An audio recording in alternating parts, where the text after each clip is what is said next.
Hello friends, welcome back to my channel your blogger friend Paromita. আশা করি তোমরা সবাই সুস্থ আছো, ভালো আছো। আমি ভালোই আছি।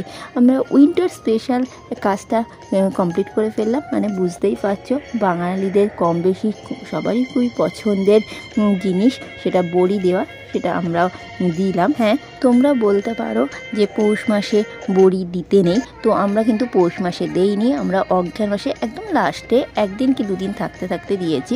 তো ভিডিওটা শেয়ার করা হয়নি, সেই জন্য আজকে শেয়ার করছি তোমাদের সঙ্গে। বড়ি তো বিউলি ডালের সঙ্গে অনেক কিছুই মেশায়, বেশিরভাগ সবাই মেশায় চাল কুমড়ো, এছাড়া ফুলকপি, মূলো, কচু, কুমড়োর দানা সব কিছু দিয়েই দেওয়া যায়, পোস্ত দিয়ে দেওয়া যায়। তো আমরা দিয়েছি কচু দিয়ে। তো আজকে আমার এই মিনি ব্লগটা তোমাদের কেমন লাগলো সেটা অবশ্যই কমেন্টস বক্সে জানিও। তার সঙ্গে জানিও তোমরা কে কে কচু দিয়ে বড়ি দিয়েছো বা কে কী দিয়ে বড়ি দিয়েছো, সেটা কিন্তু অবশ্যই জানিও। আর যদি আমার চ্যানেলে নতুন হয়ে থাকো, অবশ্যই আমার চ্যানেলটা সাবস্ক্রাইব করে পাশে থাকা বেল বাটনটা প্রেস করে দিও। আর ফেসবুক থেকে দেখলে অবশ্যই ফলো করে দিও। তো আজকের মতো টাটা, দেখা হচ্ছে পরের ভিডিওতে। ততক্ষণ তোমরা সবাই সুস্থ থাকো, ভালো থাকো, বাই বাই।